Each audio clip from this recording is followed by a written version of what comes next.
to another District of Sports podcast, our sports podcast here at the Washington Times. I'm George Gerbo. A reminder that you can find all of our sports coverage at washingtontimes.com/sports. And you can find this podcast on all of your favorite podcast platforms, Google, Stitcher, Spotify, Apple, TuneIn, and more. Just go to your favorite podcast app, search Washington Times. And at washingtontimes.com/sports is where you can find the work of our talented sports writers. They join me once again. They are Matt Paris. Welcome back. Happy end of football season to you, Matt. Thank you. Still recovering. I think I'll need a few weeks, but I'll soldier along. Matt gets a little break from the daily grind of Washington football, which we'll talk about here in a moment. And Jacob Calvin Meyer is back with us as well, who gets to take some of the Matt will help him with the lion's share of the Caps and the Wizards as they heat up here in the winter time. Jacob, how's it going? I'm great. Thanks for having me. Excellent. We will start with the Washington football team, who in Ron Rivera's second season, they missed the playoffs, 7-10 this season after making the playoffs as an unbelievable division champion based on the way the NFC East shook out last year. And Matt, I'll start with you. We've got, a few big things that are staring this team in the face here in the offseason, both on the field and off the field. We'll get to the name change a little bit later, which is kind of the topic du jour. But it really, at least to me, comes down to, where does it, in your story kind of goes in this direction. Where does this team go at the quarterback position? In Ron Rivera's 2 seasons, you've had 6 different quarterbacks take a start. Of course, Alex Smith got the lion's share of those. He's not here anymore. Dwayne Haskins was drafted with the intent that you wouldn't have to have this problem. He's in Pittsburgh now. And so you've had this Kyle Allen, Taylor Heineke duo mostly this season because Ryan Fitzpatrick injures his hip in the first game against the Chargers this season. And Garrett Gilbert took a start against Philadelphia here late in the season. Rivera seems to be, open to pretty much anything. Do you think that includes free agency? Does it include the draft again, just a few seasons after they drafted Haskins in what is a little bit lighter of a quarterback class in terms of depth? What path is Washington thinking about going down? Or does it end up being Heineke as the guy like, we've done this for 2 years, let's go ahead and move forward with him? Yeah, as well as Heineke did in terms of just filling in for an injured Ryan Fitzpatrick, I'd be shocked if it was him. I mean, Washington is in a position now where it knows that it really needs to address the quarterback position this offseason. They need better play from that position. And so they're going to be really aggressive of how they go about this, whether that's through the draft, through the trade market. I don't think free agency is really the most logical option because if you look at the names who are available, there's really no star there. There's no one that would really elevate them in a way that the trade market would, for instance, where you have guys like Aaron Rodgers and Russell Wilson who might be available, or even a guy like Derek Carr would be a big upgrade for Washington. So, that they're going to have to mold their options. And I think what I'm interested to see with Washington is just how aggressive do they want to be. Last year, they resisted trading for Matthew Stafford once the price range got too high for them, and they didn't trade up for a rookie quarterback. But it sounds like this year that Ron Rivera feels like the roster's in a better place. And so because of that, they might be willing to go and be a little bit more aggressive. I'm interested to see how that pans out. Yeah, it'll be interesting to see how it shakes out draft-wise, Jacob, because Washington's got the 11th overall pick. Only a few teams. It's less clear because the teams that are drafting high this year are the same teams that have drafted high in the last couple of years, like Jacksonville, like the Jets, who've taken Trevor Lawrence and Zach Wilson in that time for their quarterback needs. So you've got less of a demand at the top of the order for a quarterback. Houston is a team ahead of Washington that you could see taking a quarterback. Denver's got Teddy Bridgewater. That's still, they're kind of just in a weird situation because they're also trying to sell the team, are the Broncos. Atlanta, if they do decide it's now time to look for Matt Ryan's replacement, they're ahead of Washington. So there's a couple of, teams there that maybe could swoop in should Washington not choose to move up. But is that a viable option for them? The top 2 targets, at least for my money and by most analysis, look like Kenny Pickett from Pittsburgh, a little bit older of a guy who's got more of a pro style, and then you've got Matt Corral out of Mississippi. Yeah, I mean, it's got to be a viable option that they have to look at, and I'm sure that they are, of those 2 guys. I think the problem with the drafts is we've seen year after year, there are some years where it's like September, October, and people are saying, oh, this upcoming draft isn't going to be, there isn't going to be a quarterback taken super high, or this is going to be a year that's dominated by offensive tackles or edge rushers. And that, is probably going to be the case this upcoming draft. But every year there's a quarterback or two that are taken much higher than people were expecting.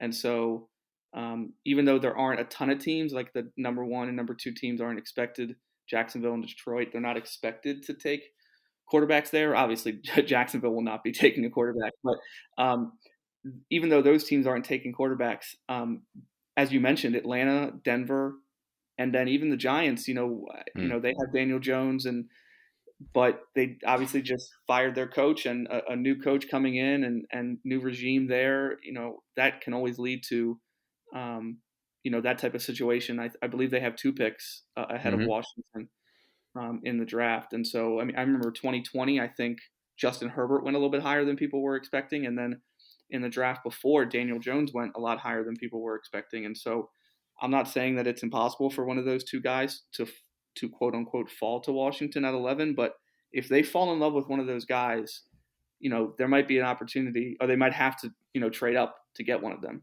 I think that's a possibility. Giants with 2 picks, as do the Jets, both New York teams, by virtue of trades, have 2 picks each in the top 10 of the draft. Let's look at guys who are still on this roster and their projections ahead for next season. Matt, Chase Young, in his return from the ACL, you heard from him during breakdown day as the team headed out of Ashburn, and Curtis Samuel as well, who was brought into much fanfare over the last offseason and really was never healthy enough this season to make an impact. An update on those 2 guys and where they stand and how they kind of project next season if they feel like they'll be ready for the start of training camp. Yeah, I think Chase Young should be. He was a little bit hesitant to put a timeline on it. I think the bigger question in the short term is whether he will be present at OTAs, their voluntary practices, but a big deal was made last year when he didn't show, and it was a particularly bigger deal as the season carried on. And so is he going to be there to focus on his rehab and do the things that he needs to do, because he won't be healthy enough to actually participate in those practices, but there's still stuff he can do. As far as Curtis Samuel, yeah, it's an interesting one. He said that on Monday at the end of his press conference that he was feeling the best he had in weeks, or the best of the season actually, and so if he can carry that momentum into the off season and return for training camp and OTAs, then yeah, he should be good to go. But you just never know with him, because as soon as he started feeling better for the groin injury, he hurt his hamstring. So you just wonder if that's what it's going to be. But yeah, he's saying all the right things, and we'll just kind of have to see. A guy Washington would like to pair him with at the receiver position is Terry McLaurin, who just had another amazing season. Now he's due up after next season. He's got 1 year left on his initial rookie deal in the league. And one of your recent stories talks about how that looks, Ron Rivera's not overwhelmingly like, yeah, we're going to lock him up, we're going to take care of it. But it sounds like Washington's going to move in that direction potentially this offseason if it works out. And we know they've kind of had some historical issues with figuring those things out before they become before they get to be bigger issues. But do you think that Washington is going to figure this out in the offseason here, or is he going to play out the end of this deal and maybe is eligible for a franchise tag? Well, we'll have to see. In terms of whether it gets done this offseason, I think there are other things that Washington has to solve first. We'll see how much money they have after they land a quarterback. How aggressive do they want to be in free agency? But Washington does have a lot of salary cap space to work with over the cap. The contracts website estimates them having it the 4th most in the league with around $55 million, and so they do have the money to extend him. It's just a question of whether this can get done now, because Washington does have other things, and um, it is kind of rare for third-year players to receive an extension. There have only been, I think, in the 2018 draft class, there were only 18 players who received an extension after their third year, and so yeah, that's they'll have to kind of decide whether they can get this done now or maybe it carries on into the season. The team hopefully looking to turn the page on this season, which, you know, as we talked before the season, was filled with expectations, especially with how the defense played in 2020 and couldn't deliver to help Washington in this season, both on and off the field, as their stadium continues to either eat people alive with injuries or collapse on people and nearly harm visiting quarterbacks, as Jalen Hurts nearly experienced as he left the field at FedEx Field. And to try and get a fresh start for this year, Jacob, the team is going to officially announce its new name February 2nd. If you weren't aware, the players and Ron Rivera have been trying to make you aware with 2022 shirts and hoodies and sweatshirts and everything to get people excited for the announcement. And the announcement comes, you know, during the midst of the playoff season, though, before the Super Bowl, to not try and take too much attention away, I guess, from the goings on of games still that are being played by the rest of the league. But it's a chance for a fresh start for Washington, Jacob. And the graphics and the you know, blurred images of helmets and jerseys and other things that have come out are, you know, being scrutinized like the Zapruder film in many cases. So I posit to you, do you have any, before I ask Matt, do you have any kind of inkling or your thoughts on in which direction this team should go? A lot of people informally and from some actually formally taken polls seem to kind of think they should stick with the football team name, but that's been made clear that that's not going to be the case, and they will have an official nickname, of course, though the burgundy and gold colors are going to stay the same. Does one of these stick out as being a better option than the others to you? You know, to me, I don't know if any of them is better than the other. I think the thing that everybody's made clear throughout this is if they change the name and they go 12-5 next year, people are really going to love that name. Or if they go 5-12, people are going to hate the name. And so I don't know if it matters as much. You know, for most of the options that I've seen, they're fine. I think some of what they've been doing with like the, you know, kind of the sly leaking of images or the video and, you know, giving fans and, you know, the investigators on Twitter the opportunity to feel like they're a part of this, that they can decipher what's going on or what the team name's going to be. I think that's actually a pretty smart way to go about it. You know, you're going to have a lot of talk and lead up to this from people, which we've already seen. And that's a good way in terms of like a marketing campaign to get people to, you know, I don't know if get excited is the right word, but to really feel like maybe they're a little bit of a part of the process. So, you know, in terms of the name, I think maybe Matt has some better thoughts on where they're going or what they're doing. But, you know, I think the campaign that they've put on so far has been a you know, good one in terms of just getting some people talking about it. Matt, you've reported a couple of players. I forget names now. They, you know, in the building know the name and know what's been is planned to be announced. Correct? Yeah, I mean Terry McLaurin, Chase Young, and Jonathan Allen. Those are the faces of the franchise. They'll be involved with the rollout, so they've seen the jerseys. They haven't outright said that they know the name, but they kind of didn't exactly hide it either. Um, and so, yeah, we'll have to see what they do, but they're going to announce it on the Today Show, and they're going to try and drum up interest around town. But I think the risk they face is because this has dragged on so long, um, they risk a little bit of, you know, you took so long to get that's kind of the thing that they will have to see how people react. I'll ask one final big picture question before we move on from the Washington football team. Any indication that this franchise, which has slogged through 2 seasons of injuries and different issues on the field, best laid plans going awry in terms of on the field.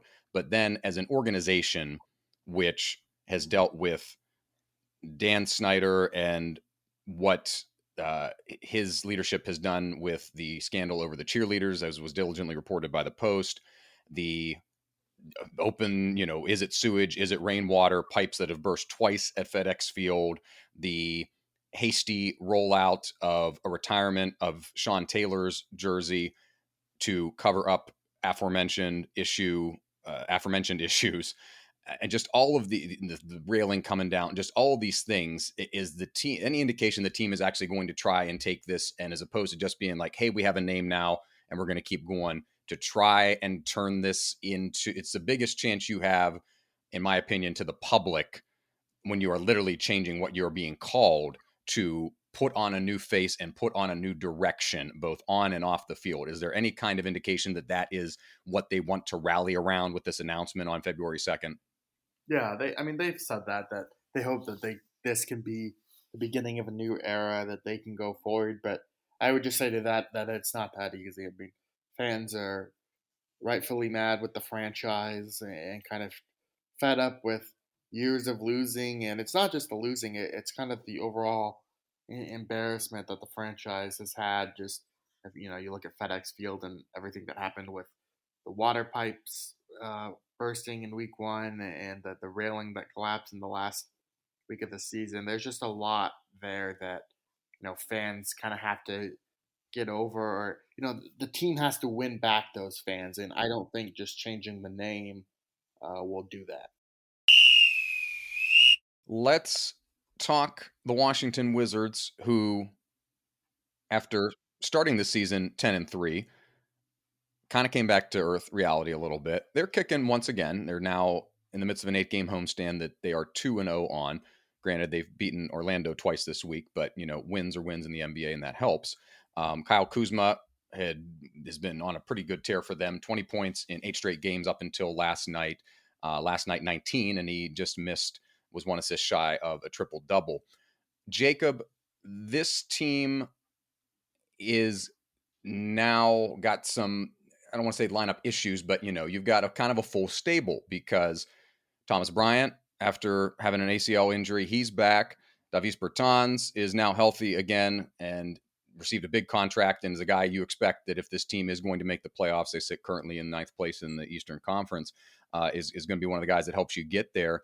And Rui Hachimura, who who has returned after his absence, missing 39 games this season, which we'll get into here in a moment. But how is Wes Unseld looking at making these rotations and this roster work in order to kind of continue this run? They found a nice mid-season hot streak here, even with guys out, and with Bradley Beal, who's back in the COVID-19 protocols. Honestly, when it comes to the rotation, George, I have no clue, and I don't know if he does. Wes Unseld knows either. And that's not a knock. This is a really tricky situation and a tricky roster. And it's a good problem to have, right? You've got Thomas Bryant, who's come back, in good time, and obviously Hachimura's back, and so that's and they haven't had really any major injuries to the guys that started this season healthy, and even a young guy like Corey Kispert is playing pretty well, and so there's definitely kind of a rotation crunch. Wes Unseld has said, the whole season that he wants a rotation of 9 or 10 guys, which is pretty standard across the league. And in recent games, he's been playing, 11 guys. I think last night there were 11 guys that played in like the first 16 minutes or something, and that's just the nature of where they're at right now, with a few players who are maybe on minutes restrictions like Hachimura and Bryant. But the difficulty becomes mostly at the 4 and the 5, because they're really stacked at those positions. Obviously, you've got Montrezl Harrell and you've got Thomas Bryant and Daniel Gafford at the 5, and Thomas Bryant gives the team something that they haven't had, in a little bit, which is a big that can shoot. And then at the 4, they're really stacked as well. or at the forward position rather with Kuzma and Bertans and Denny, and so it's a situation that they're going to have to feel through. I think one of the options is to make a trade where they can offload a few of those guys and maybe upgrade at one of the spots. We've already seen one player fall out of the rotation recently, and that's Aaron Holiday. So it's going to be tough to find out what they're doing, but as they go along, it's probably just going to be whoever continues to play well is going to be part of that 9 or 10, and whoever's not isn't. Yeah, simple as finding out what works and kind of almost in a bingo ball hopper where you're just spinning the hopper and seeing who comes out. One of those guys, Matt, Kyle Kuzma, who I mentioned here, is, at least through my eyes, been the guy that's kind of keyed this for Washington, especially now that Beal has missed a couple of games back in COVID-19 protocols. He did say that he got vaccinated, but of course the protocols come up into play if anybody's close or is a close contact with somebody and requires you to sit out. But Kuzma, his his performance has really been what's led them kind of back here into contention. They're back over 500 once again and have a shot to be one of these 7 or 8 teams projecting it forward in the Eastern Conference for the playoffs. Right. Yeah, he's been really impressive. I mean, had a 20-20 game with 20 points and 20 rebounds. He was an assist away from his first career triple-double last night against the Magic. And he's been really impressive. And, it wasn't too long ago that Kyle Kuzma a lot of fans were high on him because of his scoring ability and stuff. But then when he was paired with LeBron James and Anthony Davis and the Lakers, they asked him to take a step back, to not be that feature scorer, to be a bit of a role player. And I think that actually helped his career in the long run because now you're seeing him kind of blend the two. He's asked to do more on offense, but he's really turned into a solid defender. And that's kind of what Washington has needed.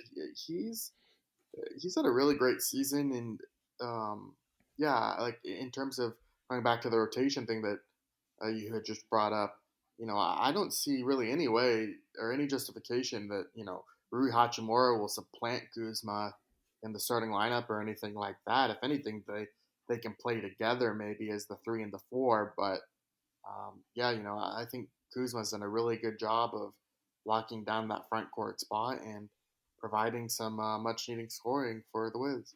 And it may have to be kind of a situation like that because Rui hasn't played much basketball, even in a practice form, since the end of the Tokyo Olympics, Jacob. And, treading a little bit delicately just because he's missed these first 39 games of the season. It's been, reported in other places he needed, some time away from basketball, the constant, being involved in the game and being, in the game year round since, his adolescence basically has, he just needed a break from it. Like we've seen other major athletes like Simone Biles and Naomi Osaka do over the course of this last year, as athletes are more and more prioritizing their mental health over having to be there every time when you need to be in the lineup. And did he, he's kind of back in these last 2 weeks for Washington, had been back in Japan.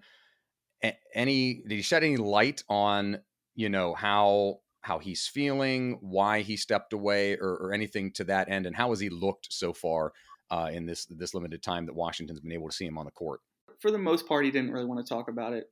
He was asked several times about, his reasons for, kind of his hiatus, and he didn't want to talk about it much. But he did hint at one point to that feeling that you were talking about of being burnt out a little bit. He mentioned that, when he was growing up, in Japan, that they didn't have a season. They played basketball year round, and he's been kind of nonstop at it since, he said, when he was 13 years old, and even when he was in college, and then last season, the other obligations that he has to the team back in Japan. So that was an aspect that he kind of shed a little bit of light on. In terms of how he's looked on the floor, I think saying he's looked a little bit rusty is fair to say, and I don't think anybody would be critical at that when you've missed the first 39 games. I don't think he'd seen game action since August, and so it's been a while. But he has shown flashes of that athleticism that made that makes him an exciting young player for the team. In each of his first two games, he had pretty electric dunks, especially in 2 games ago. He had one kind of an up and under the basket. Kind of just took 2 steps, sped by a defender and slammed it. And so that's Spencer Dinwiddie said after the game that's even though the Wizards have an athletic freak like Daniel Gafford, and there are multiple athletic guys on the team. He said that's a type of play that only Hachimura can make, and that's something that he brings to the team. So a little bit rusty, but I think if they can find some rotations for him that fit his play style and find a place for him in that rotation, then as time goes on, maybe he can not just get back to where he was last season for them, which was a solid piece, but maybe even take that next step in his third year. And was the leader and kind of figurehead for and a flag bearer during the Olympics, and for a Japanese basketball national team that is in the tournament because the host country gets to have teams and players in all of the events, and typically probably wouldn't have qualified on their own, with no disrespect to the Japanese national team, but he seemed to take a lot of that weight on his shoulders, and has been since the end of the Olympics in August, and now finally back here about a half year later. So here's hoping to see Rui back in the form that the Wizards hope he can get to, and potentially lead them to a playoff berth. Let's wrap up. We'll stay with basketball that's not doing as well locally. That's the Maryland men's basketball team, who picked up a win finally in the Big Ten Conference late in 2 overtimes at Northwestern last night, but is off to their worst conference start since they were a member of the ACC 30 years ago, in a season when they only won 2 conference games. And it could, unfortunately, Jacob, potentially pan out. I don't want to put that dim of an expectation on it, but the schedule does them no favors, in the form of they haven't played 2 games yet. They still have 2 games to play against Michigan State, which leads the Big Ten. 2 games against Ohio State, which is ranked 16th in the country. 2 games against Indiana, which is having a good season. They already played Wisconsin and lost. They've got Purdue, which is the number 7 team in the country, as well as Michigan, and another game against Iowa, who's got the number 1 scorer in the country. It's a bit, if you thought the Big Ten the Big Ten football season was a rough slog for Maryland, the basketball season is shaping up to be even worse, unfortunately. And there's no, I don't want to say there's really a fault here, but is your story and Danny Manning's comments, Maryland's interim head coach this week, it's, I don't want to say it's been a learning process for him, because he's been a head coach twice before. And of course he's, a legendary name in basketball, but it's just kind of been a little bit of a feeling out of where are we going to go and how are we going to get there, since Mark Turgeon and the university separated at the beginning of December. Yeah, it's been not ideal, obviously, and something that Danny Manning has mentioned that has been an adjustment for him is getting used to the Big Ten and getting used to the coaches in the Big Ten, and I think the word he said was the intricate details of each of their systems and how they work. And so that's something that there's a big benefit in college sports, especially college basketball, of knowing your opponents, knowing the opposing coaches, and kind of what they're going to do. And so he said that's something that's been an adjustment for him. And then on top of that, you've got the adjustment of having a good amount of new players on this team, a few transfers and some freshmen who are playing. And so you've got a lot of these aspects that are making this kind of a tough go of it early in the season. I think it's hard to see them making the NCAA tournament at this point, with starting this way in conference and not having a great non-conference resume. And then you mentioned the upcoming schedule that's difficult. I will say, though, if there's maybe a positive, and I don't know if too many fans will see this as a positive, I think it's possible that at the end of this season that this team could be playing pretty well once they figure some of these things out, because there's obviously talent on this roster, but is it going to be enough to get them in the NCAA tournament? Probably not, but that may be a little bit of a positive here. There's a lot of negatives. That might be one thing to hang your hat on, to say, hey, maybe if they can start playing well at the end of the year, that might be some good momentum going into next year. Yeah, I was going to ask you if there's a lining to be found here in how they're doing.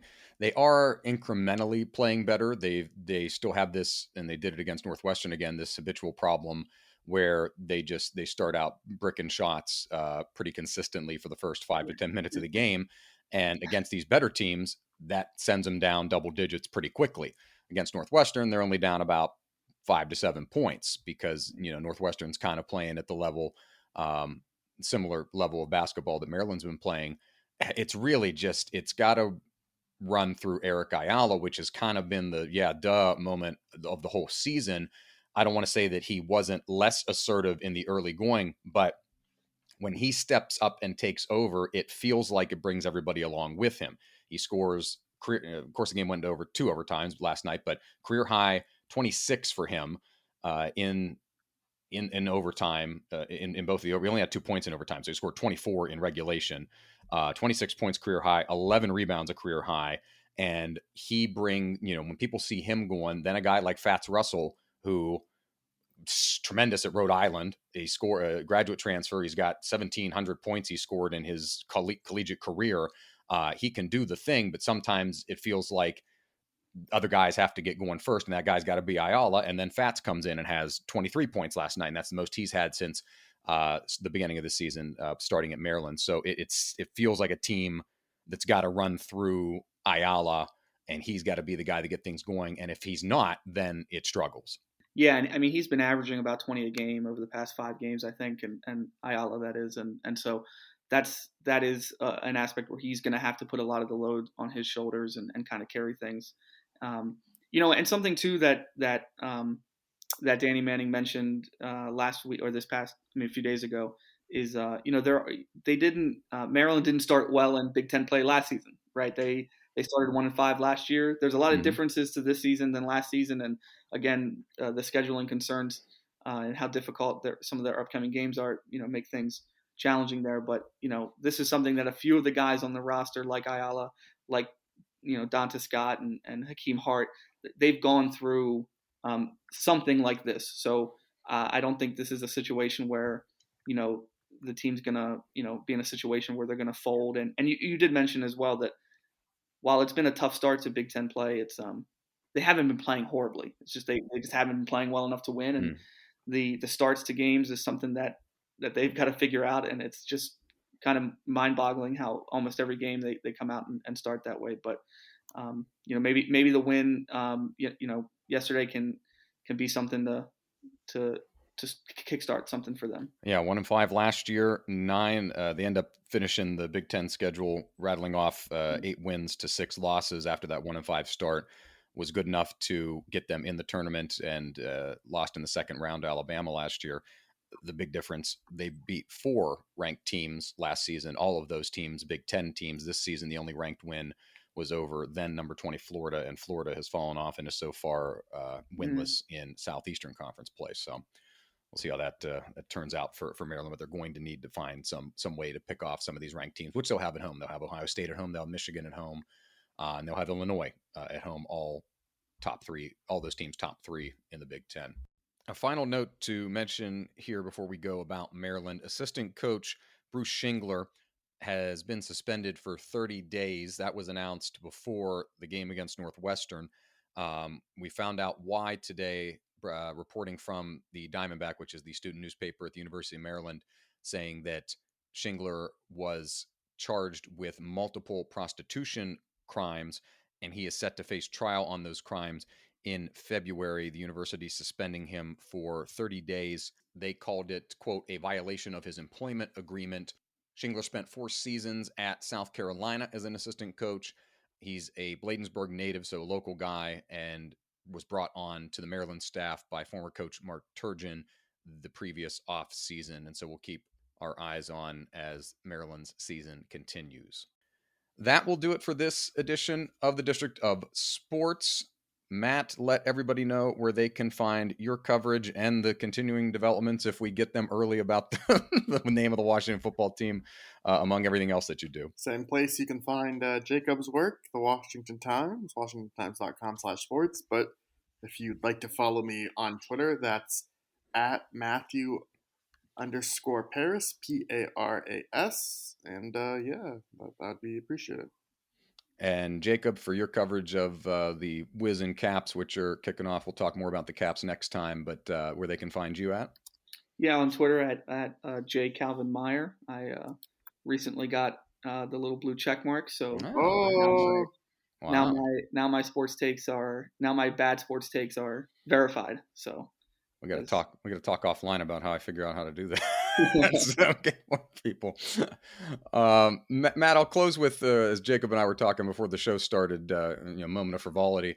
We were talking, regional food items, and one of that for us, Jacob and I are both familiar with Western Pennsylvania, is Permane Brothers, which if you've watched any kind of Pittsburgh sporting event on national television, you've seen them take a big handful of French fries and slap it on a sandwich with coleslaw and meat. Is there any kind of, regional food item that you find favorite from anywhere you've lived or grown up, whether it's, Chicago style hot dog or deep dish or anything like that? I'm a sucker for deep dish, but I'm also I'm a big Italian beef guy.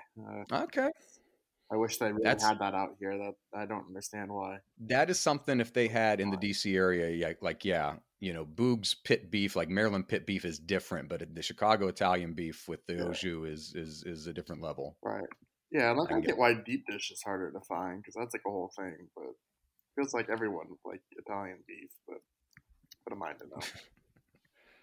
That'll be we open up a bar that just sells Italian beef and deep dish and Permane. It's a mixture of all three things, and just that's it. Everybody's taken care of. All we serve is regional foods. That will do it for this edition of the District of Sports. As the guy said, WashingtonTimes.com/sports is where you can find all the content, as well as at Wash Time Sports on Twitter, and find this podcast on all your favorite podcast platforms. Just search Washington Times. For Jacob and Matt, I'm George. Thanks, and we'll see you next time.